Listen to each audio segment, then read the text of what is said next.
Salut à toi, nous sommes Marie et Julien, experts comptables et moralistes, banquiers d'affaires et surtout investisseurs. Nous te souhaitons la bienvenue dans ce nouvel épisode de Kick le Boom Dream, un podcast où on parle d'investissement, de finances personnelles et d'entrepreneuriat en détente et dans la bonne humeur, avec un objectif, te permettre de nous suivre dans la quête de sortir de la rat race et de prendre ton destin en main. Grâce à nos expériences pro et à notre vie d'investisseur, nous te donnons les conseils qui nous ont permis d'avancer dans la construction d'un patrimoine immobilier et financier, principalement cryptoactif. Chaque semaine, nous abordons un sujet en le vulgarisant au maximum pour qu'il soit le plus intéressant. Nous recevons un invité par mois avec un parcours inspirant et une expertise différente sur de nouveaux sujets. Si tu apprécies notre podcast, je t'invite à t'abonner sur ta plateforme d'écoute, à nous laisser une note 5 étoiles et à partager cet épisode et ce podcast à 2 personnes de ton entourage pour nous aider à le faire grandir. Je te laisse tout de suite avec l'épisode et je te souhaite une très bonne journée. Bonjour à tous, bienvenue dans ce nouvel épisode. Bonjour à tous. On espère que vous allez bien et que vous avez passé une bonne semaine. Que vous avez la forme. Ouais, nous ça va. Nous ça va plutôt bien. Ça va mieux. On a eu pas mal de soucis. Ouais. Il en reste encore, mais là on avance bien. On a loué le dernier appartement je crois que c'est la dernière fois on avait parlé qu'on avait un peu de mal à trouver des locataires parce qu'on était dans la période creuse. Bah, ça y est, on a trouvé un bon locataire, donc ça c'est la bonne nouvelle. On a avancé, on a enfin eu une réunion de pré-chantier pour nos locaux commerciaux où on vous avait parlé de la mairie qui nous pose des soucis. On avait demandé des autorisations d'urbanisme. Ça a été une vraie galère et là ça y est, on a fait la réunion de pré-chantier parce qu'on reçoit les menuiseries semaine prochaine et qu'on va pouvoir être posés, donc ça fait plaisir. Là aussi on est content, c'est enfin un projet qui arrive au bout parce que on avait déjà trouvé un preneur pour les locaux qui a pu commencer à faire ses travaux, mais nous il nous manquait la partie des menuiseries et tant qu'on n'avait pas fini, il pouvait pas commencer son activité, donc c'est pour ça que ça a été plus long que prévu. Et on signe Bergerac, on peut parler de la ville, on l'a déjà dit de toute manière. Ouais. On signe demain, alors on tourne cet épisode, on signe demain. Donc là aussi on est super contents parce que les travaux vont commencer la semaine prochaine.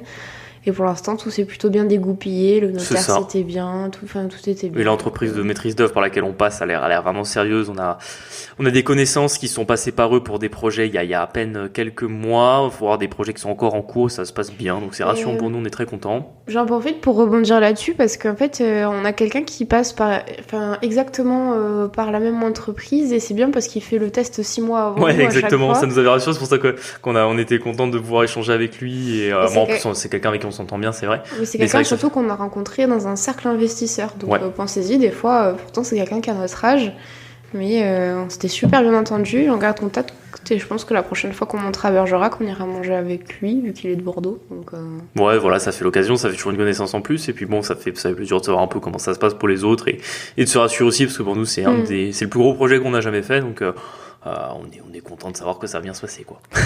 Pareil, t'as signé un compromis, non?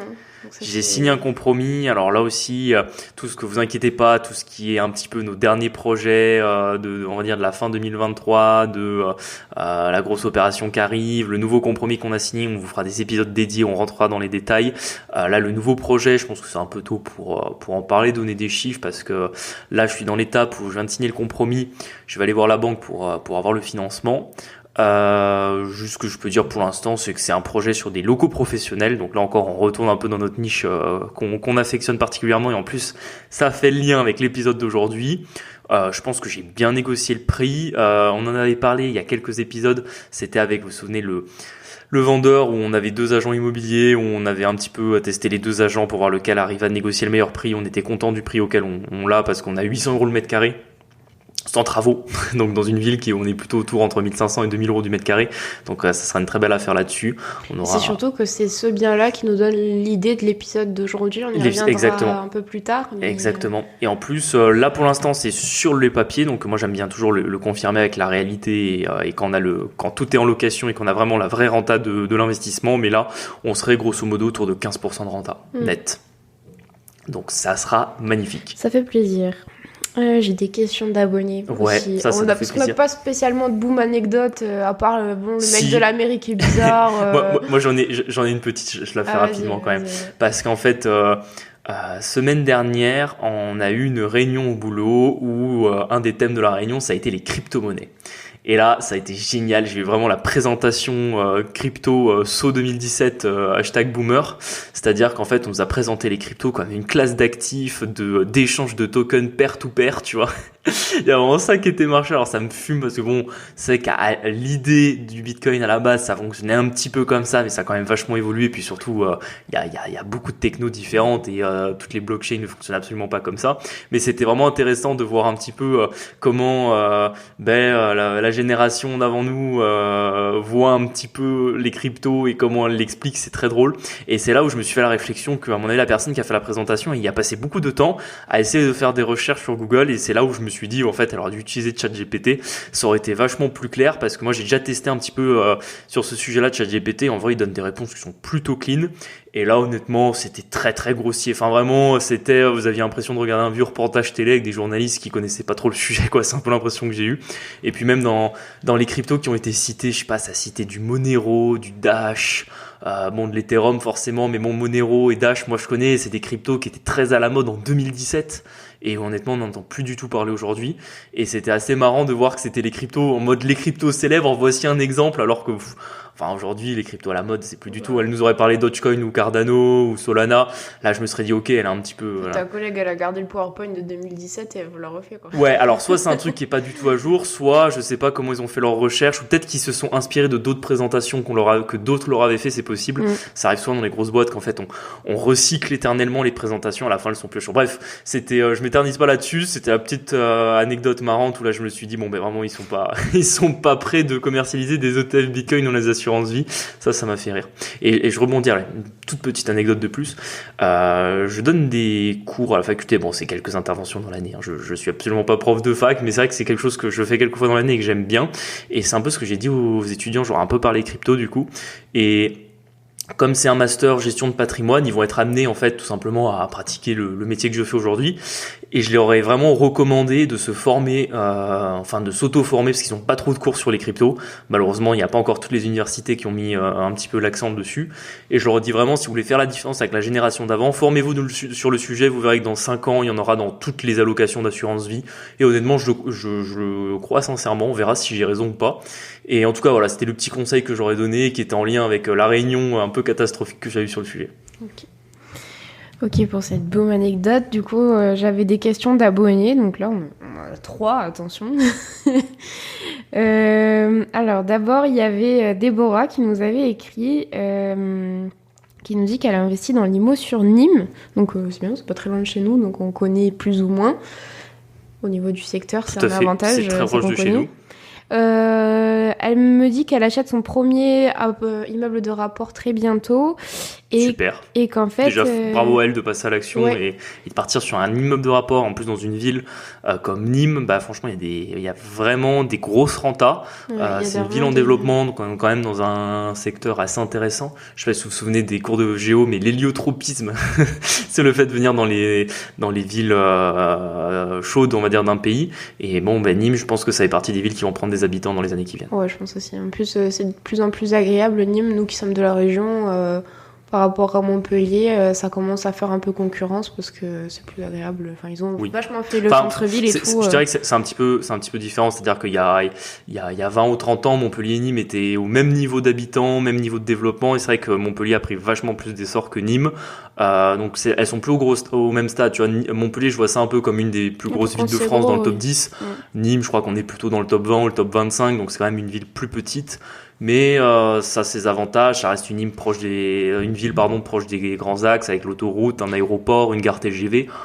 On est quand même pas sur la petite ville de 3000 habitants de la campagne, quoi.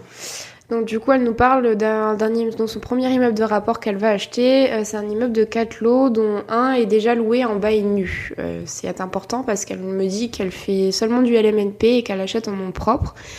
Et ça lui pose souci cet appartement en nu, parce que en plus de ça, le loyer est sous-évalué. Donc en fait, quand c'est comme ça, il y aura une partie du bien qui sera imposée en LMNP et ce bien en nu sera du coup en revenu foncier.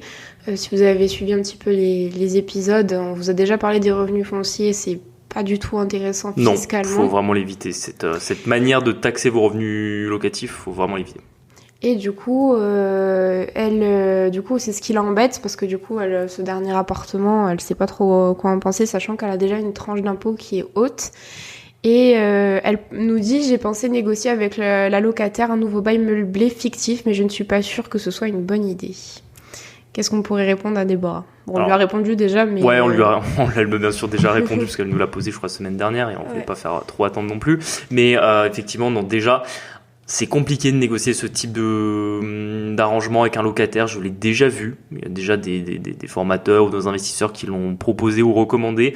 Nous, personnellement, on le recommande pas parce qu'en fait, faut toujours garder des relations très clean, on va dire, avec vos locataires, vraiment rester dans le cadre, dans la loi, parce que des fois, ça peut vite partir de travers. On sait pas trop pourquoi et le souci, c'est que bon, si c'est un locataire super arrangeant, il y a la possibilité de s'arranger, de racheter les meubles et de refaire un bail meublé à la place d'un bail nu, et éventuellement de faire, d'offrir 3 à 4 mois de loyer à la personne pour lui racheter la valeur de ses meubles. Ça, c'est possible de le négocier. Le problème, c'est que si le locataire veut vous embêter derrière, il pourra toujours revenir dessus, vous dire que finalement c'était bien un bail nu, pas un bail meublé, que du coup la réglementation s'applique pas. Enfin, vous voyez, ça peut être une source de conflit à terme. Donc c'est pour ça qu'on le recommande pas nécessairement. Ok. Mais toi, t'en penses quoi de cette question? Tu l'aurais fait? Non, je pense pas. Ouais. Comme tu dis, je pense que j'aurais poussé plutôt la locataire à la sortie. En vrai. Ouais, c'est ça. Vous lui faites les augmentations de loyer, ou même, par exemple, vous vous arrangez avec elle s'il y a des travaux à faire dans l'appartement. Par contre, du coup, j'aurais aussi impacté ça sur mon prix de négociation. Tu vois ce que je veux dire? J'aurais tenté une négo aussi un peu dans ce sens. Ça peut se tenter. Je suis pas forcément sûr que tous les vendeurs l'acceptent. Je sais pas, parce qu'après c'est Nîmes, donc je suppose que ça doit être un bien rentable. Est-ce qu'il y a des personnes sur le coup ou pas? Oui. Déjà de mémoire, dans le message, nous disait qu'il était mal loué, c'est-à-dire qu'il était, oui, en fait, cet appartement-là, en dessous du marché. C'est ça, il est en dessous du marché. Cet appartement-là. Donc il fallait attendre, sachant qu'en plus, au niveau du non-renouvellement d'un bail nu, c'est assez important, mais quand vous devenez propriétaire, il y a des règles qui s'appliquent au niveau du refus de renouvellement de votre locataire. C'est-à-dire que naturellement, normalement, quand vous êtes en nom propre, un bail nu, ça dure 3 ans. Donc déjà, c'est assez long. Si jamais vous rachetez un immeuble qui est déjà loué, vous récupérez le bail de l'ancien propriétaire. Et si par exemple le bail se finit dans moins de 2 ans, vous êtes obligé de proposer un renouvellement de au moins 3 ans au locataire. Donc c'est assez embêtant. Sauf si par exemple le bail il reste 2 ans et demi, là vous n'avez pas besoin de le renouveler. Mais s'il reste moins de 2 ans, vous devez le renouveler au moins une fois. Avant de pouvoir utiliser les autres cas de non-renouvellement du bail, qui est reprise du bien pour y vivre, récupération du bien pour le mettre à la vente. Voilà, c'est les différents cas qui existent. Donc c'est un problème, c'est pas facile de pas renouveler un bail quand le bail est nu par rapport à un meublé qui est vachement plus simple. Donc c'est vrai que une négociation sur le prix aurait pu être entendue, même si pour avoir eu le cas par le passé, je sais pas, tu te souviens, on avait un immeuble qui était une bonne affaire, avec 4 T2 qui étaient plutôt bien et qui étaient tous loués. Je sais pas si tu te souviens, c'était un vendeur qui avait eu des aides de l'ANA à l'époque, il y a une dizaine d'années. Oui.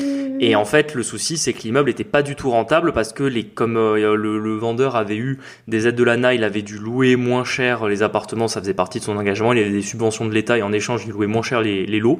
Et le problème, c'est qu'en fait, les 4 appartements étaient en dessous du prix du marché, mais largement. Je sais pas, normalement, cet appartement aurait dû se louer 350, je sais pas, il louait 200 le locataire, donc c'était vraiment beaucoup, enfin quasiment 50% en dessous du marché.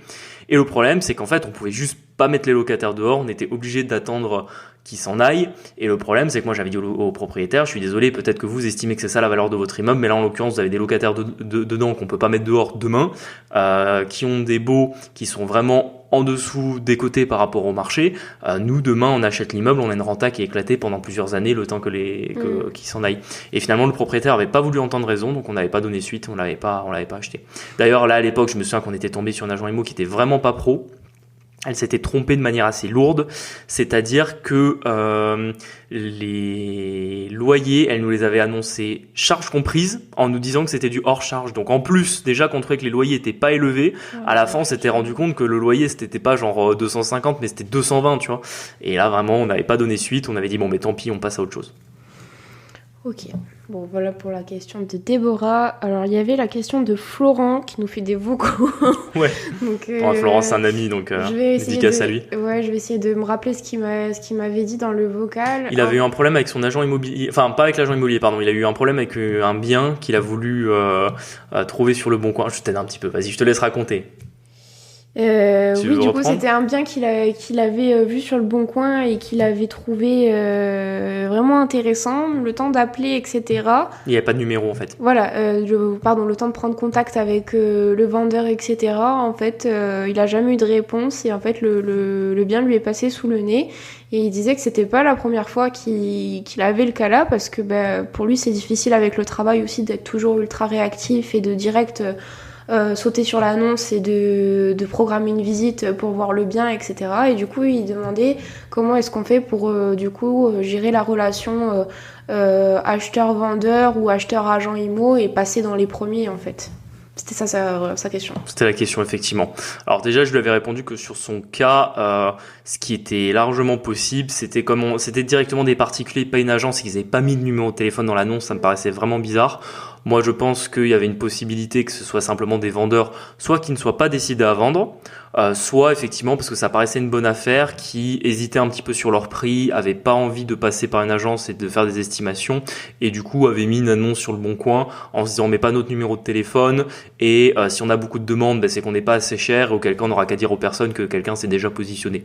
Donc voilà, c'était, je pense que c'était des gens qui avaient fait ça, sachant que c'est pas très malin parce que sachez que quand vous mettez une annonce sur le Bon Coin, même si vous n'avez pas de numéro de téléphone ou rien, si quelqu'un vous envoie l'envoie un huissier et fait constater que vous avez mis une offre à la vente pour un bien à tel prix, à moins que vous soyez vraiment trompé sur le prix, par exemple, je l'avais raconté, ça arrivait il y a une vingtaine d'épisodes sur le podcast, qu'on était tombé avec des amis sur un bien à Paris qui était à moitié du prix parce qu'un vendeur s'était trompé en mettant l'annonce sur le Bon Coin.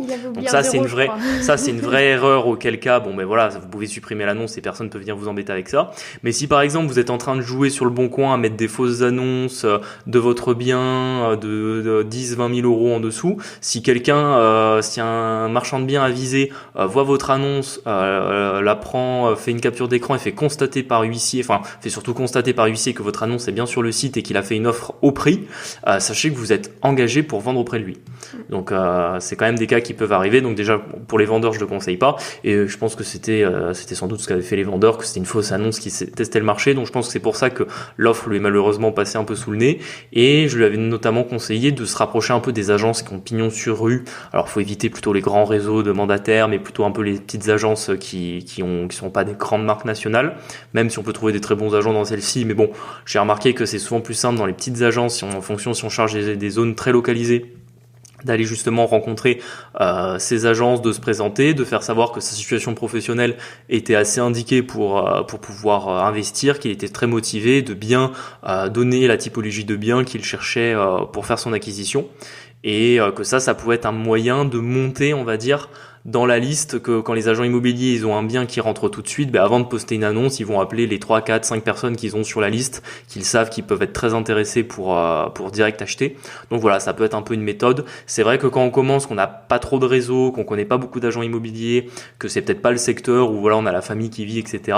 Ça peut être des fois un peu compliqué de trouver les premières bonnes affaires, mais je pense qu'il faut pas lâcher, et même si les premiers ça met plus de temps à trouver, ça finit toujours par arriver. Et même honnêtement, je pense qu'avec le Bon Coin, au bout de quelques semaines de recherche un peu active, on finit par trouver des choses intéressantes, et de quoi qu'il arrive, il faut aller visiter, il faut aller sur le terrain et voir un peu en vrai si c'est aussi bien que ça l'était sur les photos, quoi. Ok. Donc ça, c'est la question de Florent. Il avait juste aussi une autre petite question. En fait, il est kiné, Florent, et là, il arrive à la fin de sa 3e année de kiné. D'activité, ouais, c'est ça, tout à fait. Et en fait, il a 3 bilans en dentier, donc ce qui est normal comptablement, parce que la première année, on paye pas et on se fait rattraper par les charges l'année suivante. C'est ça, tout à fait, plus pour des raisons X, Y, mais voilà, il a pas travaillé au même endroit pendant 3 ans, donc on va dire que son chiffre d'affaires a été important sur l'année, mais pas de mois en mois. Il y a eu des mois où, par exemple, il n'y avait pas de chiffre d'affaires. Ça, je l'ai rassuré, je lui ai dit que les banques, elles font pas attention sur les professions libérales, elles vont regarder le chiffre d'affaires annuel et en fait le résultat net sur l'année. Elles vont pas chercher à savoir si vous avez vraiment travaillé tous les mois de l'année ou pas. Et en plus, sachant que c'est une profession de santé, il y a beaucoup de banques qui ne regardent que la dernière année. Elles prennent même pas 3 ans, elles prennent que la dernière année. Ça, nous par exemple, dans la banque où je travaille, c'est le cas. Donc il y a de grandes chances que, en fonction des banques qu'il va voir, ça soit le cas aussi, auquel cas il a juste à donner la dernière année et il sera très bien pour pouvoir avoir son financement, ça sera pas du tout un problème. Dernière question, du coup, c'est Magali qui nous écrit. Elle a visité un immeuble datant de 1950, donc c'est un immeuble qui est situé à la frontière suisse. Oui, tout à fait. Je sais même plus ce que c'est le bled. Territoire de Belfort. Voilà, Belfort. Donc nous, on connaît pas du tout le secteur. Elle dit immeuble datant de 1950, aucune charge commune, normale vu que c'est un immeuble de rapport. 2 appartes loués, la toiture est neuve de 3 ans avec les factures. Par contre, il y a un dégât des eaux important en cours de traitement. Le tuyau qui a été percé, apparemment, il a été réparé. Mais du coup, il y a un appartement qui est mis à nu pour justement réparer le dégât des eaux. Un autre appartement qui a beaucoup de traces d'humidité en lien avec le dégât des eaux. Et du coup, elle nous a dit qu'il y a 2 rénovations complètes. Il y a tout à refaire du sol au plafond, ce qui implique un artisan et un maître d'œuvre car le chantier est monstre. Elle nous dit qu'en soi, jusqu'à 150 000 €, la renta de l'immeuble est autour de 12-13, mais je crois que tu l'as repris sur le calcul. C'est plutôt 16. C'était plutôt 16, au prix indiqué. Après, il y avait une enveloppe travaux à prévoir. C'est ça, donc elle dit que jusqu'à 150 000 €, ça lui va.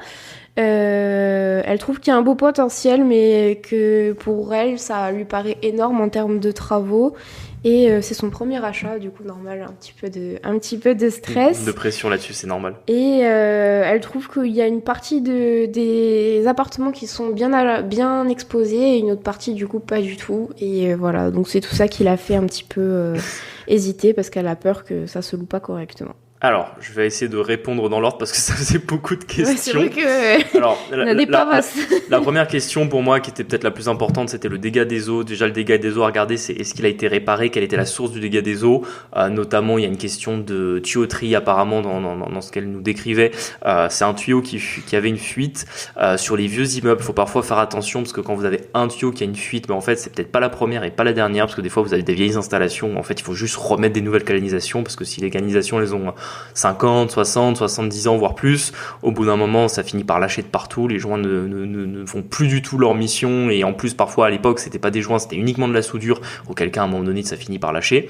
Donc ça, c'est un problème, parce qu'il faut prévoir à terme de refaire toute l'installation d'arrivée d'évacuation d'eau de l'immeuble. Donc ça, c'était le premier cas. Le deuxième cas, c'était qu'à ce moment-là, il fallait bien prévoir que le dégât des eaux devait être réparé pour la vente et que c'était à inscrire dans le compromis que c'était une clause suspensive que le vendeur devait réparer tout ce qui a été détruit abîmé par le dégât des eaux avec son assurance. Donc voilà, ça c'est les choses principales à savoir là-dessus. Ensuite, effectivement, les travaux pour un premier projet, ça peut parfois être un peu problématique. On avait étudié un peu plus parce qu'on a échangé un peu avec Magali sur ce sujet. Et la question principale, c'était de savoir si, étant donné qu'ils sont un peu bricoleurs avec son compagnon, est-ce qu'elle voulait en faire une partie avec lui, par exemple les sols, les peintures, peut-être les cuisines. Auquel cas le chantier pouvait être intéressant s'ils étaient dans une démarche de déléguer 100% de celui-ci. Moi, je le recommandais pas parce qu'on était quand même sur 2 appartements à rénover, un de 45 mètres carrés, un de 93 mètres carrés, donc quand même des surfaces relativement importantes. Et quand on fait de la réno totale sur ces surfaces-là, le biais est quand même assez important, c'est-à-dire qu'on peut vite tomber entre une fourchette très basse 500 €, fourchette haute 1000 € du mètre carré. Et le problème, c'est que ils sont dans une zone où ça se loue bien, mais ça se loue pas très cher. Tu as un appart de 93 mètres carrés, ça va se louer 550 € max, et le T2, il va se louer 350, 400. Le problème, c'est que c'est dur d'amortir ce type de travaux qui sont assez importants dans des zones où ça se loue pas très cher. Donc ça, c'était le problème. Donc je pense que leur arbitrage est à faire là-dessus. Après, ça restait quand même, je pense, une affaire avec quelque chose à aller chercher dessus, et que pour un premier investissement, en tout cas, c'était pas mal. Il y avait la dernière question avant que je l'oublie.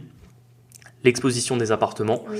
Quand vous avez des appartements qui sont assez sombres, donc là dans le cas, nous les avait un peu mieux décrits. Ce qui se passe, c'est que les pièces à vivre étaient bien éclairées, mais les pièces de nuit, enfin les chambres et les bureaux étaient dans une petite rue qui donnait face à un autre immeuble où on n'avait pas trop de lumière. Ce qui est super important dans ces cas-là, c'est de regarder l'exposition. Parce que si vous êtes exposition sud, même si l'immeuble d'en face vous fait de l'ombre, vous aurez quand même de la lumière et de la chaleur. Si par contre vous êtes exposé nord et qu'en plus vous êtes dans une ruelle et qu'en plus vous avez l'immeuble d'en face qui vous fait de l'ombre, là en fait vous allez avoir des pièces froides où il fera nuit toute la journée. Donc plus que simplement regarder si effectivement il y a une vue, ou que si la vue est dégagée, ou que si les pièces sont bien éclairées, il faut des fois aussi regarder l'exposition de l'immeuble. Donc ça c'est simple, avec votre téléphone, il y a plein d'applications qui le font et qui vous indiquent où est le nord, le sud et compagnie. Vous regardez l'orientation des fenêtres, et déjà c'est un indicateur de savoir si vous êtes sur des appartements qui sont orientés nord.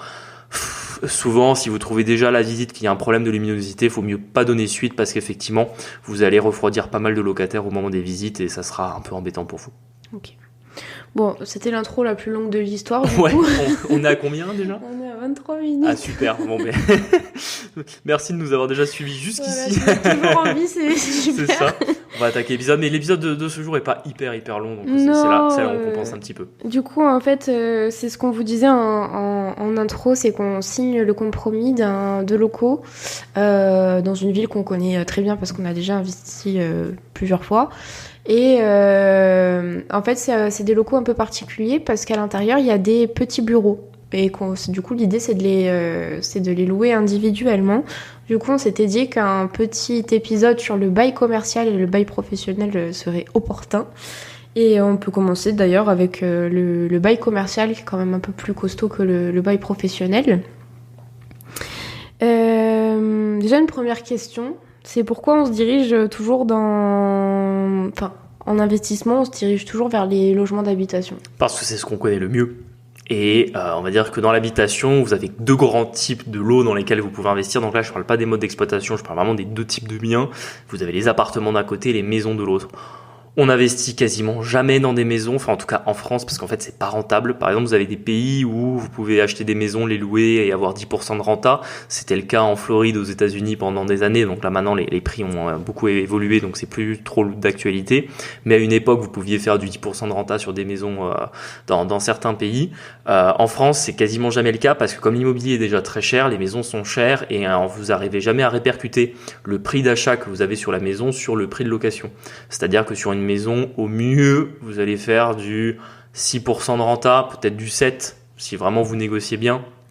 Donc ça, c'est souvent un problème. C'est pour ça que quand on est investisseur, on se tourne pas vers les maisons, on se tourne vers les appartements. Et en plus, les maisons, encore une fois, sont très chères. C'est-à-dire que chez nous, vous trouvez pas une maison en moins de 350 000 balles. Forcément... Pour avoir une renta importante. Non, c'est même pas une question de renta. Je veux dire, c'est que rien que pour sortir les 350 000 balles, ça fait déjà un investissement qui est gigantesque, quoi. 350 000 balles, ça peut être 6 ou 7 appartements dans certaines villes. Donc c'est pour ça que souvent on se dirige pas vers les maisons, on va se diriger vers les appartements. Et c'est vrai que l'appartement, c'est vraiment le produit d'investissement où tout le monde se tourne quand on commence. C'est l'habitation, on connaît, tout le monde a loué un appartement dans sa vie, tout le monde a vécu un appartement dans sa vie. Donc je pense qu'il y a un petit peu ce côté rassurant de on connaît, donc ça nous paraît vachement plus simple que d'autres modes d'investissement. Puis bon, du coup aussi d'un point de vue avantage, on peut trouver mieux, ne serait-ce qu'en termes de gestion locative, de responsabilité du propriétaire. Ouais, mais ça même avant, parce que là tu vas trop vite là. Même avant de rentrer dans le détail, tu vois, c'est juste de voir qu'en fait l'un on habite dedans, donc on connaît, alors que l'autre, les biens commerciaux, c'est quand même assez différent. Tu veux peut-être nous expliquer ce que c'est le bail commercial ? Avant d'expliquer le bail commercial, on va faire d'abord qu'est-ce qu'un local commercial peut-être.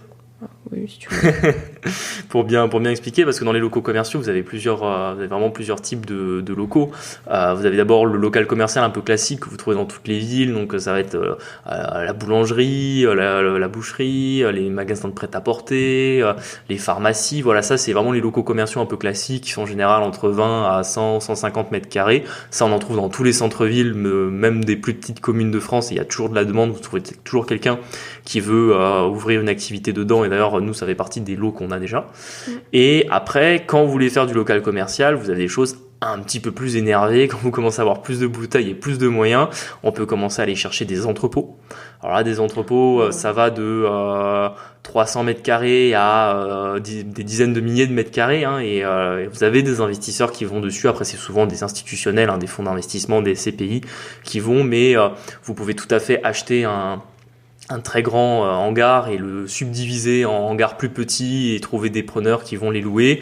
Vous avez aussi la grande distribution qui est friand de beaux emplacements, de galeries commerciales. Par exemple, vers chez nous, il y a un grand Décathlon à Montpellier.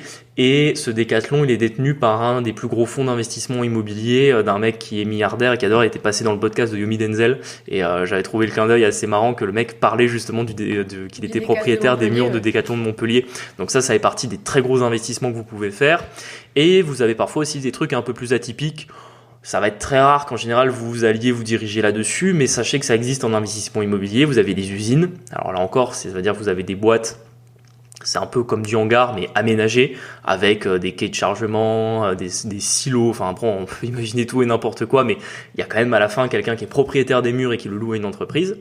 Et vous avez aussi, alors c'est du parking, mais pas du parking comme on l'entend, genre pour garer sa voiture particulier quand on va faire ses courses. Comme stockage. Ouais, voilà, du parking de stockage, parce que l'automobile c'est quand même un gros secteur d'industrie et que ça prend beaucoup de place une bagnole. Oui. Et vous avez toujours des revendeurs, vous avez toujours des entreprises qui ont besoin d'endroits pour entreposer des voitures. En général, ça va être des zones de parking à l'extérieur des villes. Ça aussi, ça a de la demande. Et si à un moment donné vous avez des grands terrains dans une zone artisanale, vous pouvez envisager d'utiliser ce type de location. Voire des conteneurs aussi, pourquoi pas. Du coup, tu trouves que le rendement il est plus intéressant sur un local commercial? Alors, encore une fois, tout est question de prix. Il n'y a pas de règle en mode l'appartement c'est plus rentable, le local commercial c'est plus rentable. Ça dépend de l'emplacement, ça dépend de votre négociation, ça dépend de la qualité du bien, ça dépend vraiment de trop de paramètres. Je pense que les rentas sont un peu équivalentes. En général, peut-être même que dans le commercial et encore, vous êtes un petit peu moins rentable que dans l'habitation, c'est-à-dire que souvent, si dans l'habitation vous trouvez du 10 facilement, sur du local commercial en général vous allez trouver du 8 ou du 9, mais ce 8 ou du 9 est compensé, on le verra plus tard, par la gestion des travaux et les paiements de la taxe foncière qui est souvent à la charge du preneur, donc ça vient un petit peu améliorer votre renta net. Donc en renta brute, je pense que les appartements sont un petit peu plus rentables, en renta net, je pense que les locaux commerciaux sont imbattables. Du coup, quand on a un local commercial, on rédige un bail Tout commercial. C'est là où ça se corse. Ça se corse un petit peu.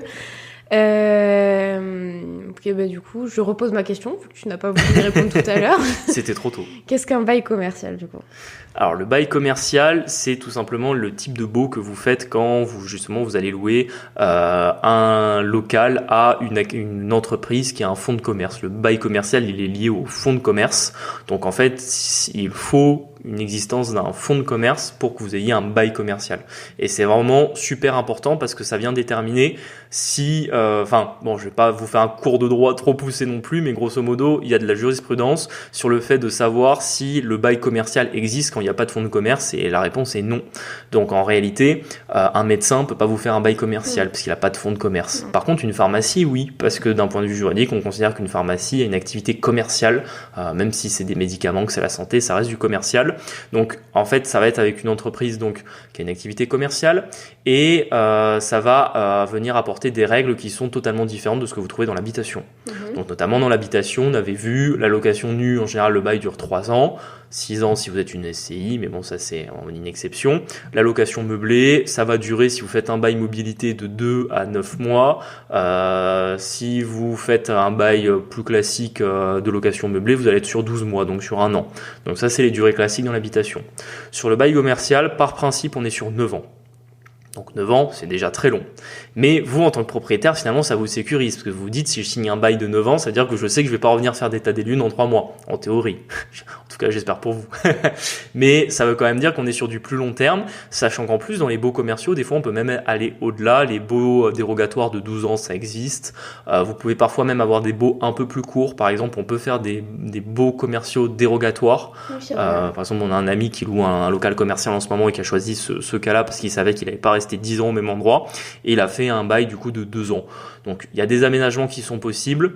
Ce bail-là, quand au niveau des obligations de chacun, il est beaucoup plus protecteur du propriétaire que le bail d'habitation. Dans le bail d'habitation, c'est simple, le propriétaire est responsable de tout. On parle même pas d'un locataire, du coup, dans ce cas-là, on parle d'un preneur. D'un preneur, oui. Après, beaucoup de gens, par abus de langage, vont dire locataire, mais on dit normalement le preneur, parce que c'est le preneur du bail commercial. Oui.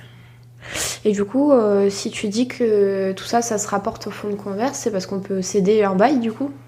Oui, alors ça fait partie des particularités du bail commercial. Alors le bail d'habitation, il est ce qu'on appelle intuitu personae, c'est-à-dire que personne ne peut le céder, vous pouvez pas louer à quelqu'un, la personne dit j'ai cédé mon bail d'habitation à ma sœur, par exemple, ça c'est interdit, on ne peut pas.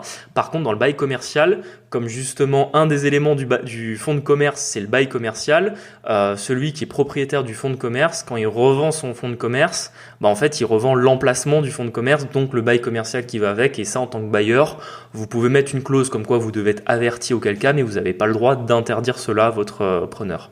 Donc ça, c'est... Ça veut dire que si, je sais pas, moi j'avais loué un salon de coiffure, le salon de coiffure, il le vend à un taille, imaginons. un restaurant thaï, j'ai pas le droit de dire non. Si, ça tu peux dire non parce qu'en fait ils vendent pas son fonds de commerce.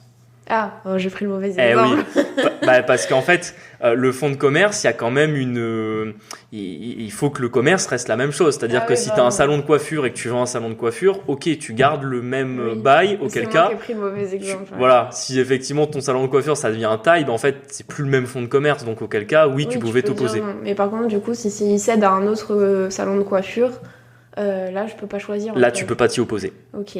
Et cette monnaie, du coup. Enfin, je veux dire, le bail qu'on va rédiger, il a une valeur. Oui, effectivement, le mec qui signe le bail il va s'engraisser sur peut revendre ce qu'on appelle le droit au bail. Après, nous, personnellement, on n'a jamais touché de droit au bail parce que souvent, quand on achète des locaux, il y a un peu de travaux, puis on est dans des zones qui sont demandées, mais je veux dire, on n'est pas non plus en plein Paris. Mais pour les exemples des locaux commerciaux en plein Paris, très souvent, c'est quand vous arrivez dans un local avec un bail commercial, vous devez payer ce qu'on appelle un droit au bail qui peut coûter jusqu'à des centaines de milliers d'euros. Bien sûr. Après, on va vous expliquer après nos stratégies en termes de bail commercial, mais c'est ultra intéressant quand même parce qu'il faut le savoir. Ouais.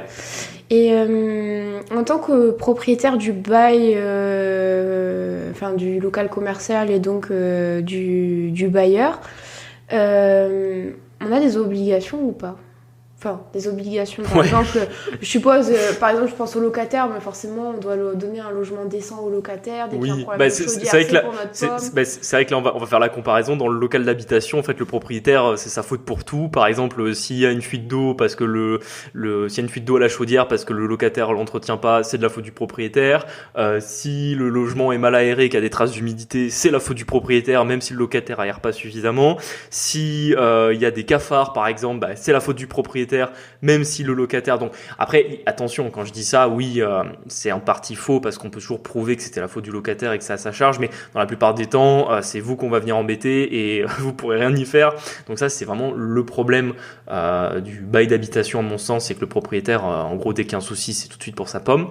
Alors que le bail commercial, c'est vachement différent. En soi, la responsabilité du bailleur dans le bail commercial, on va dire qu'il y a plus ou moins deux ordres. Le premier, c'est de laisser une jouissance correcte à son preneur, c'est-à-dire qu'en fait, on vient pas le déranger. Enfin, ça paraît évident dans un bail. Et le deuxième cas, c'est les travaux qui sont à la charge du bailleur, qui sont établis par la loi et qui sont pas très importants. Enfin, ils sont importants au coût, mais ils sont pas très importants dans les faits. C'est-à-dire qu'en fait, vous lui devez le hors d'eau, hors d'air.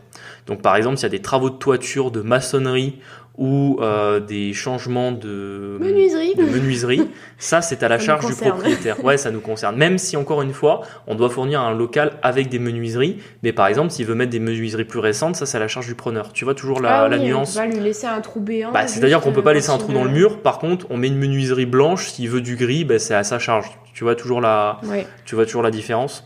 Et l'avantage, c'est que une fois qu'on a dit ça, tous les restes des travaux sont à sa charge.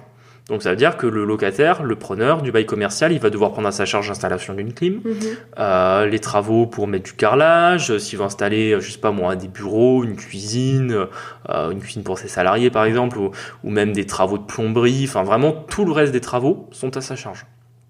Et ça, c'est vraiment bien pour vous parce que de un, c'est bon pour votre renta. Et c'est ce que j'allais te dire. Et puis en plus, on s'enrichit d'une part. Enfin, oui. Je veux dire, si même qu'importe les modifications, je veux dire, imaginons il liquide. Par contre, s'il liquide, je sais pas ce qui se passe, mais imaginons il part sans céder son droit au bail. Nous, on récupère le local. S'il liquide, en réalité, c'est toujours pareil. Soit le droit au bail peut être revendu, mais en général, dans une liquidation, c'est pas le cas parce que l'entreprise est par terre, donc il y a plus de fonds de commerce. Donc, sauf s'il y a une reprise du fonds de commerce en cas de liquidation, ça reste le bailleur qui récupère le local à la fin. Et effectivement, s'il a fait des travaux dedans et que les travaux sont bien faits, c'est vraiment bénéf. Ça me permet de renquiller sur le paiement du loyer. Est-ce qu'il y a une différence avec le bail d'habitation où, quand un locataire paye pas, la procédure est quand même très longue et très fastidieuse? Est-ce qu'il y a une différence avec le bail commercial ou c'est pareil, on rentre aussi en procédure vraiment relou? Quand il y a des cas de non-paiement? Ouais.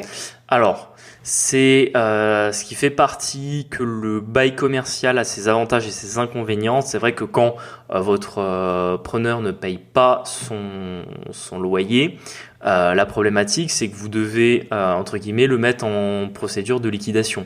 Pourquoi? Ou de redressement judiciaire. Parce qu'en réalité, s'il ne paye pas son bail, c'est probablement qu'il a plus de thunes dans son entreprise, et s'il a plus de thunes, il est en cessation de paiement, donc on rentre dans les procédures collectives. Donc c'est là où ça peut parfois être à double tranchant, parce que si une fois que votre preneur il part en redressement judiciaire ou en liquidation, très souvent il pourra plus du tout vous payer. Alors que tant qu'il n'y est pas, en théorie, il peut toujours reprendre un paiement normal de son loyer. Donc c'est assez particulier. Moi, je vous conseillerais quand même, quoi qu'il arrive, de toujours rester dans le dialogue, sachant que c'est vachement plus facile dans les faits avec un bail commercial qu'un bail d'habitation, parce que le problème du bail d'habitation, votre locataire a plus de thunes, il vous paye pas, en fait, il vit dedans.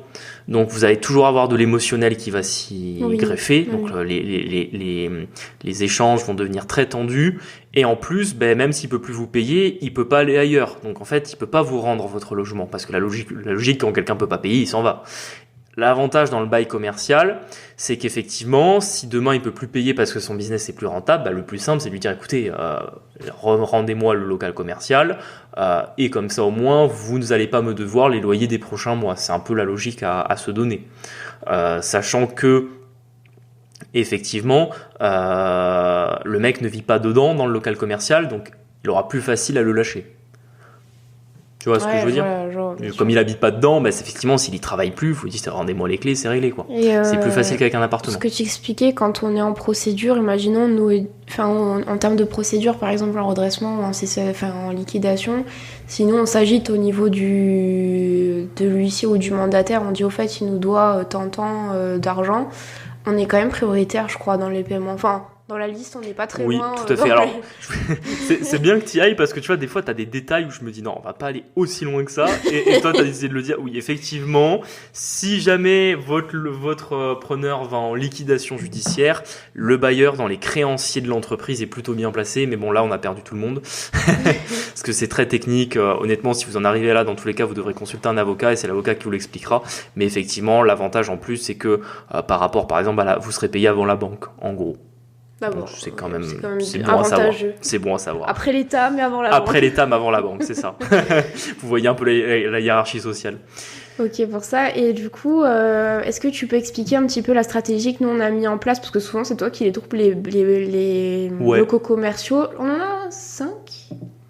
J'étais en train de faire le compte. En 5. Tout, on a 6. 6. J'ai oublié le dernier, alors Ouais, tu l'as oublié, mais je te le rappellerai après. Non, c'est dans l'immeuble d'habitation. On a 3 apparts au-dessus, un calandre. Oui, ça c'est bon. 2 à Montpellier. 2 à Montpellier, ouais. Et 2 3 dans le Gard. 3. Ah oui, 3, pardon. Voilà, oui, c'est bon. Donc ça fait 6 en tout. Et c'est Julien qui les trouve à chaque fois. La stratégie est la même à chaque fois. Et honnêtement, c'est approuvé. Donc si tu peux un peu nous étayer ta stratégie en termes de local commercial. En fait, la stratégie... souvent quand vous allez négocier un local commercial, moi je vous conseille de l'acheter vide parce que j'ai jamais trouvé de bonnes affaires sur un local commercial qui était loué. Vous allez comprendre pourquoi. C'est-à-dire que le local commercial, vous avez 2 manières d'estimer son prix, comme tous les biens immobiliers. Mais dans les locaux d'appartements, c'est souvent mieux pricé. C'est-à-dire que comme il y a plus de concurrence à l'achat, le prix est souvent plus proche de la valeur réelle. Dans les locaux commerciaux, c'est un peu différent. Déjà, vous avez beaucoup moins de concurrence. Pourquoi ? Les investisseurs, ils vont tous sur l'habitation. Donc, il y a beaucoup moins de gens qui s'intéressent aux locaux commerciaux. Et les gens les plus intéressés pour acheter les locaux commerciaux, c'est les commerçants. Et le problème des commerçants, c'est qu'en théorie, ils sont pas très solvables. Donc, les banques les financent pas. Donc, en fait, vous avez que les investisseurs vraiment aguerris qui vont se diriger vers cette classe d'actifs. Et vous avez 2 manières d'estimer la valeur de votre local commercial. Soit vous faites tout simplement un prix au mètre carré, donc ce qui est un peu logique, oui, ce qui est logique, ouais. Quand on cherche à la valeur d'un bien immobilier, soit vous calculez à la rentabilité. La rentabilité, ça dépend pas de la taille, ça dépend uniquement du loyer. Donc forcément, quand vous avez un local commercial qui est déjà loué, la plupart du temps, il va être pricé entre 7 et 8% de renta à peu près, ce qui est pas assez pour nous. Nous, on vous a toujours dit, on va de la grosse renta, on va chercher du 10% minimum. Et quand c'est à 7 ou 8, moi perso, j'appelle même pas. Si ça m'arrivait une fois d'appeler, j'ai jamais su pour une boucherie, mais bon, j'ai jamais su avoir l'agent immobilier. Je sais pas, c'est bizarre déjà cette histoire. Bref, j'ai jamais réussi à trouver un local commercial en vente qui était déjà loué à une renta correcte. Et donc nous, on va aller chercher des locaux commerciaux qui ne sont pas loués, qui sont vides. On va négocier le prix au mètre carré au maximum en faisant justement savoir qu'il y a des travaux, des remises aux normes, etc. Quand on a le local commercial, on met tout de suite une annonce, on met un loyer qui est correct, ça sert à rien de commencer à mettre le couteau sous la gorge à votre futur preneur. On met des conditions à la location qui sont pas déconnantes non plus, parce qu'encore une fois, vous pouvez faire ce que vous voulez en termes de loyer avec votre preneur, et vous pouvez par exemple lui demander 1 an de loyer d'avance, un an de caution. Le problème, c'est que en réalité, vous lui mettez personne n'a les moyens de les payer, quoi. D'activité, en tout cas. Et moi, je trouve que c'est pas très honnête, parce qu'en fait, vous faites votre trésor sur le dos de votre preneur. Enfin, d'un point de vue des relations d'affaires, c'est pas logique. Donc nous, on met 2 mois de caution, ce qui est pas mal. C'est déjà beaucoup mieux. C'est un peu comme sur un meublé. C'est beaucoup mieux que sur un appartement nu où on n'aurait qu'1 mois. Sachant qu'on sait qu'on va sûrement la rendre parce que... Ah oui, c'est ça, tout à fait. En fait, vu qu'il y a beaucoup de travaux, c'est 2 mois de caution pour, entre guillemets, la dégradation du bien, mais sur un local commercial, ça arrivera jamais. Et c'est surtout 2 mois pour entre guillemets, sécuriser le paiement du loyer, ce qui est déjà pas mal, parce que 2 mois, ça vous permet de voir venir. Donc, on met des conditions à la location normale. Au niveau de la durée du bail, après, on peut s'arranger avec le preneur s'il a des préférences, etc. Mais la plupart du temps, on va partir sur un bail commercial classique 369. Et ensuite, on va du coup sélectionner des preneurs intéressés qui ont un projet de commerce. Là, c'est là où vous devez faire attention à l'activité. Prenez pas des trucs à problème. Par exemple, nous, les commerces de bouche, on n'aime pas trop ça. On en a qu'un, mais parce que en fait, on l'a pas choisi comme ça. C'était pas ça le truc de base. Si, on parle pas du même. On parle pas du même. En fait, celui-là, on l'a choisi, mais il y a pas, c'est pas une activité de cuisson. On est plus proche du traiteur. Oui. On est plus proche du traiteur que de la restauration. Donc en termes d'odeur, de nuisance, on est beaucoup moins important, et c'est pas ouvert la nuit.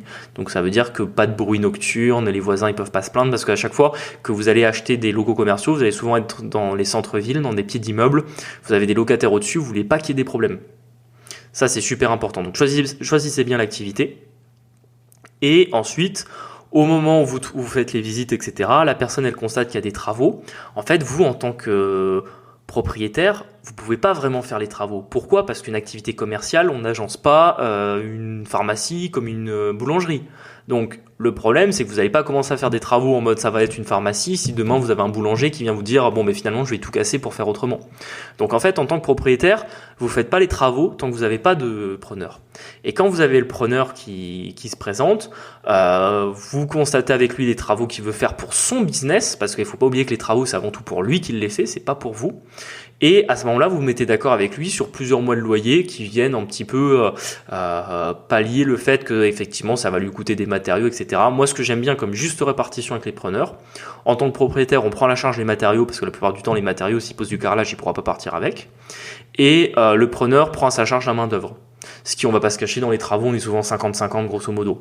Donc c'est un peu une manière de négocier intelligente. Et quand vous comparez à comment vous devez réaliser des travaux dans des appartements, en réalité, vous êtes vachement gagnant. Parce que dans l'appartement, vous prenez 100% des matériaux et de la main-d'œuvre à votre charge pour les faire, alors que dans le local commercial, vous pouvez à peu près descendre à 50-50, sachant que là encore, c'est parce que nous, je veux dire, on n'est pas des gros et on n'a pas encore les emplacements prime.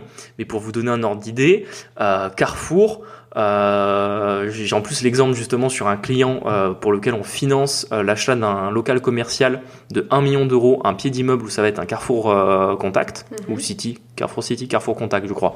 Donc c'est à peu près 300 mètres carrés de surface commerciale. Le propriétaire il paye que les murs et les menuiseries. Donc c'est du neuf, mais bon, c'est pour vous donner un peu un exemple. Il paye donc vraiment le local il est livré brut. Carrefour vient. Carrefour prend la location du local et va mettre quasiment 600 ou 700 000 euros de travaux dedans. Oui, il faut faire les sorties d'eau, les frais. Et là, il m'a raconté, il lui fait, je crois, 3 mois d'exonération de loyer que pour, entre guillemets, le temps des travaux. Donc vous voyez que quand vous avez des emplacements prime et que vous êtes, entre guillemets, un gros, et que vous trouvez les plus gros poids lourds du commerce, vous pouvez négocier des trucs de fou. Parce que là, mon client, en l'espèce, il va récupérer il a payé 1 million un local commercial qui, je pense, à partir du moment où Carrefour sera rentré dedans et aura commencé, aura fini ses travaux, en réalité, ça en vaudra le double. Donc en fait, votre création de valeur sur le local commercial, elle est de trouver un bon locataire, le faire rentrer dans le local, le laisser faire ses travaux et ouvrir son business. À partir du moment où vous avez fait ça, si vous êtes bien démerdé, en fait, vous allez vous rendre compte que c'est là où on peut aller chercher plus de 10% de renta. Parce que quand vous avez négocié avec l'agent immobilier, vous avez peut-être fait une estimation de combien ça pouvait se louer. Vous vous êtes assuré que vous étiez à 10% de renta au moins si vous le mettiez à la location. Et en réalité, quand vous l'avez payé, comme il était vide, vous avez payé que les mètres carrés. Vous n'avez pas payé un commerce à l'intérieur. Mais quand, une fois qu'il est en location, il y a le commerce dedans, c'est là où vous avez créé votre valeur d'investisseur sur le commercial. Et au final, je trouve parfois que c'est un peu plus facile à mettre en place. Je n'ai pas dit que c'était facile, mais ça l'est un peu plus que sur l'habitation. Et c'est surtout que c'est comme ça qu'on se crée de la grosse renta et que quand vous allez revendre votre local, vous revendrez pas que les mètres carrés, mais vous revendrez surtout la rentabilité du commerce. Et c'est là où du coup, si vous avez acheté un 10% de renta et que vous revendez à 7, ben en gros, vous allez augmenter votre prix de vente et gagner de la plus-value de cette manière. Donc plutôt un bon investissement. Exactement. Mais est-ce que tu dirais pas du coup que ça demande quand même un petit peu de bouteille le local commercial? Je vous dirais pas de commencer par ça. Sauf si vous avez, pour X ou Y raison, des facilités dans ce domaine. Je pense par exemple beaucoup à toutes les personnes qui ont fait du droit ou qui sont dans les métiers d'affaires. Si pour vous le bail commercial, ça vous parle beaucoup, vous pouvez peut-être commencer par ça. Je connais des gens, par exemple, des chefs d'entreprise qui du coup avaient fait des baux commerciaux, qui du coup n'ont pas fait d'habitation, sont partis directement en tant qu'investisseurs sur du bail commercial parce qu'ils avaient, on va dire, leur expérience en tant que locataire justement. Donc il faut avoir une petite expérience dedans avant d'y aller, ou alors commencer d'abord dans l'habitation et vous auriez sur le commercial après. Parce que je dirais que là, tu vois, donc dans le Gard, on a 3 locaux commerciaux et en fait, donc il y en a un, pas de chance, c'était la mairie, elle a mis 6 mois à nous payer. Oui. Les 2 autres, en fait, c'est un même mec qui lance 2 business en même temps. On a quand même, alors il n'y a jamais eu de non-paiement de loyer, mais il y a du loyer en retard et en vrai c'est bien parce qu'il y a d'autres biens dans cette société-là qu'on est à flot au niveau de la trésorerie. Oui. Mais du coup, on n'aurait pas eu les biens avant, on aurait été marrant quoi. Oui, après, c'est marrant, on en a parlé en off tout à l'heure. Je pense aussi que c'est parce que pour l'instant, il est en train de terminer ses travaux et au niveau du calendrier, entre guillemets, nous... J'ai pas de doute sur le fait qu'il va payer, mais bon, les aléas font que... Oui, mais après, c'est des aléas des fois que tu peux avoir sur l'habitation aussi. Oui, parce que je veux dire, combien de fois on a eu quelqu'un qui nous a payé en retard sur l'habitation. Je veux dire, les retards de loyer, ça arrive. Là où, par exemple, je te rejoins, et c'est peut-être le point le plus important, c'est que souvent, sur les locaux commerciaux, les loyers sont plus élevés. Donc là où sur un appartement, si votre locataire vous paye pas, vous avez on va dire 400 ou 500 balles dehors. Là, souvent sur un local commercial, vous êtes sur le double, vous êtes sur 800, 1000 euros. C'est là où c'est plus grave. Ok, est-ce que tu as d'autres choses à dire ou pas sur le bail commercial? J'aimerais parler de sa cousine. Non, je pense qu'on a fait, un bon tour là-dessus. Après, c'est comme tout dans l'immobilier, il faut pratiquer, il faut aller visiter pour se rendre compte sur le terrain, il faut rencontrer des agents immobiliers. Et c'est comme ça que vous ferez votre expérience sur le sujet. Et puis, vous verrez, c'est comme partout. Hein. Moi, je me souviens qu'on a eu notre premier local commercial. On s'est un peu demandé, mais pourquoi on a un local commercial? Et puis, au final, on s'est rendu compte que c'est le mieux. Parce que, ah oui, ça, j'ai oublié de le préciser, mais c'est super important. Dans les baux commerciaux, 99% du temps, c'est le locataire qui paye la taxe foncière. Oui, j'y ai pensé tout à l'heure. Et ça, quand vous êtes quand vous êtes propriétaire d'un appartement, chaque année vous vous faites monter en l'air par l'administration pour payer le montant de votre taxe foncière qui d'année en année deviennent de plus en plus exorbitants. Et nous on le voit, on est investisseurs depuis 2018, en vrai on a une taxe foncière, elles ont pris 20 ou 30% depuis. Donc quand vous êtes sur du local d'habitation, c'est pour votre pomme. Quand vous êtes sur du bail commercial, c'est pour le preneur. Et en fait c'est quasiment un complément de loyer en soi. Bah oui, parce que après c'est vrai qu'on a peu de charges au final sur les locaux commerciaux. Mais quasiment zéro. On a un tout petit peu. Oui, et puis même il y a une partie qui est refacturable au preneur. Donc en fait on a en fait sur un local commercial votre rentabilité brute est quasiment votre rentabilité nette. Si par exemple vous êtes à 10 taureaux en brut, vous serez à 9,80 ou 9,70 en net. Là où sur un appartement, si vous êtes à 12 en brut, vous serez parfois qu'à 10 voire 9,5 en net. C'est un peu la différence. C'est pour ça que même, je veux dire d'un point de vue des chiffres, l'investissement en bail commercial est finalement plus simple. On part du coup sur ses petits cousins qui sont moins connus. Moins communs, mais pourtant qui existent. Ouais. Et nous, on a du coup 2 biens qui... Enfin, 1 et bientôt 2. Oui, bientôt 2 mois. Une fois que c'est signé, je suis là où ouais, mais moi, il me reste. Pour moi, l'étape, c'est le prêt.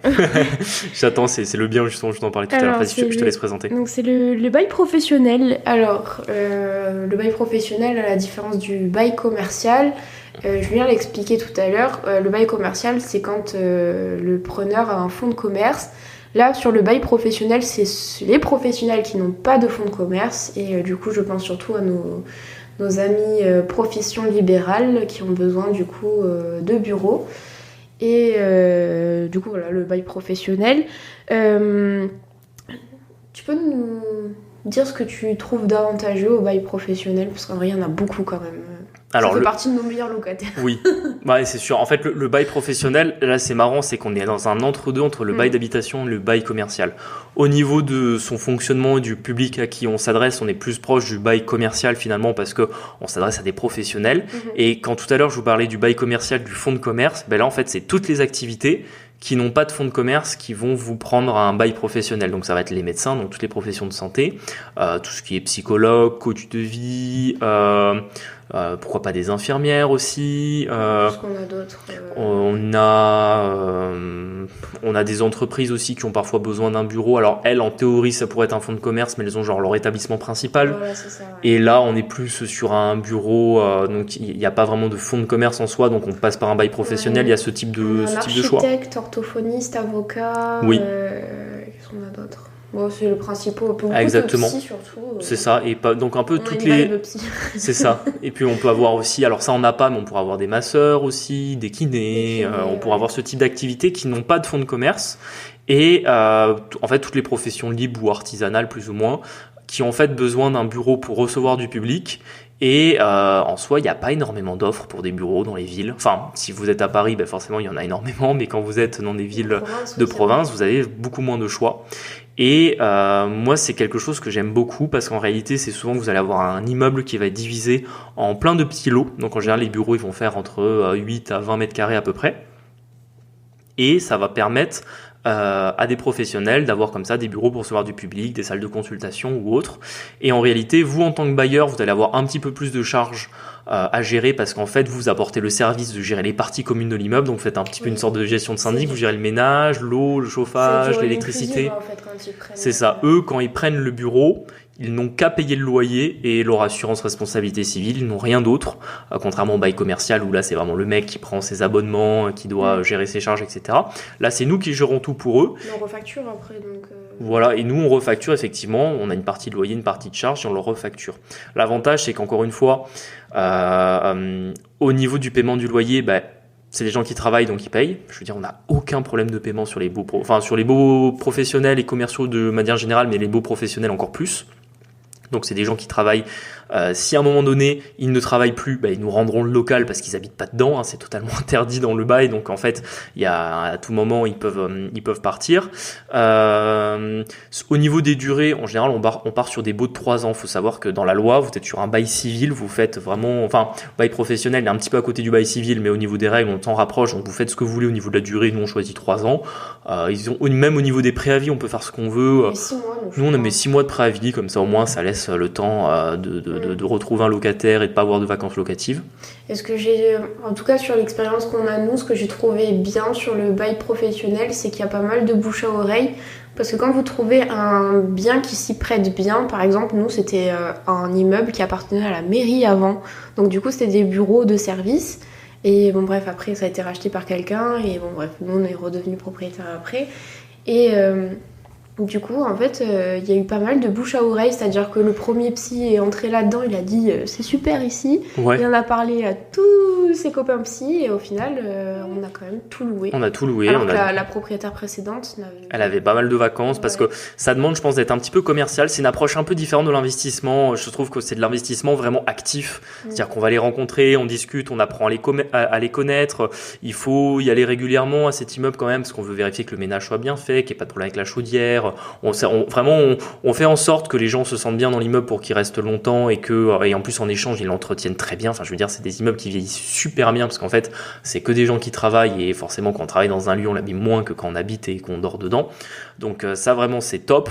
C'est aussi plus simple à louer et je pense plus facile à payer pour les locataires parce qu'en fait on est sur des petits loyers. Comme on va à chaque fois louer un petit bureau de 8 à 20 mètres carrés, on va dire on est sur des loyers de 200 à 400 euros à peu près.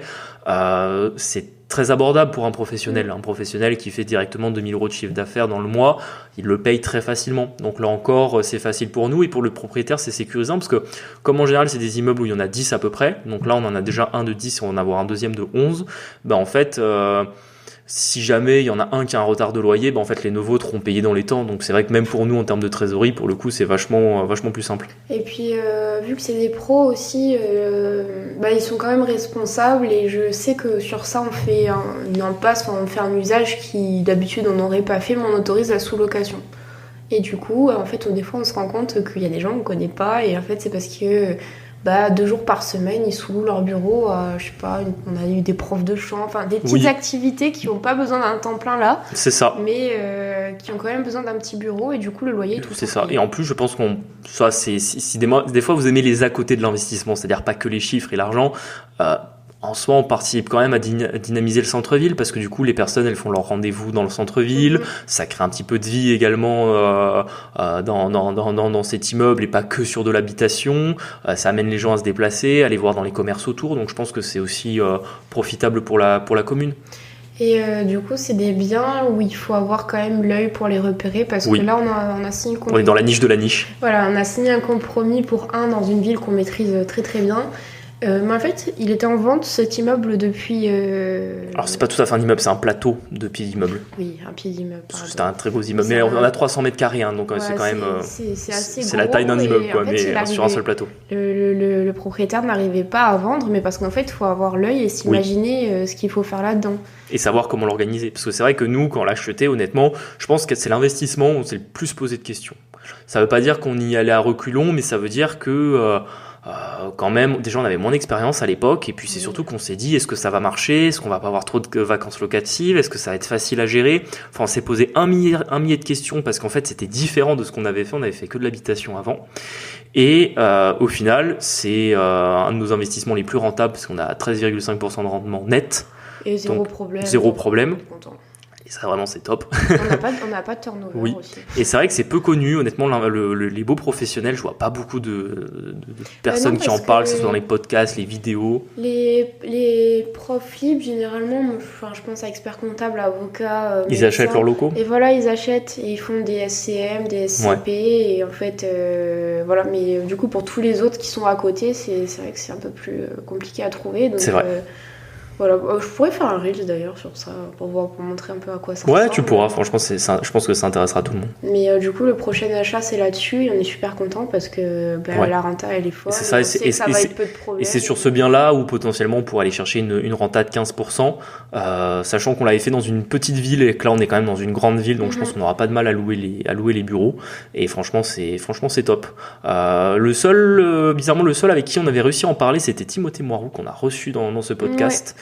Cet hiver et lui effectivement avait aussi des biens en location professionnelle et c'est marrant parce que c'est pas du tout abordé alors que vraiment je trouve que c'est une des classes d'actifs les plus faciles. Après pour moi le seul inconvénient c'est que par contre on n'est pas sur du passif, on est vraiment sur l'immobilier actif. Alors je vous dis pas que ça me prend 1 heure par semaine mais je pense que ça me prend 2 à 3 heures par mois à peu près. Avec les quittances de tout le monde c'est bien chiant. Oui non mais je veux dire il y a les quittances mais je veux dire entre le moment où on y va, les quittances et compagnie et je pense que ça me prend 2 à 3 heures par mois ce qui est quand même pas neutre, mais en tout cas, quand vous êtes organisé, ça se gère facilement, quoi. Ouais, et puis pareil, sur cet immeuble-là, on a une espèce de cave super belle avec des voûtes, qu'on a réussi à louer aussi. Qu'on a loué aussi. Tout se loue dans l'immobilier. Par contre, le bail professionnel, il y a un inconvénient, c'est au niveau de la fiscalité. T'as investi forcément en SCI là-dessus, non ? Non. Pour LMNP, quoi. Bah non, en fait, c'est comme le bail commercial, tu peux pas faire de LMNP non plus. Donc, quoi qu'il arrive, tu seras en revenu foncier si tu es en nom propre. Et nous, on vous recommande SCI l'IS, ne cherchez pas.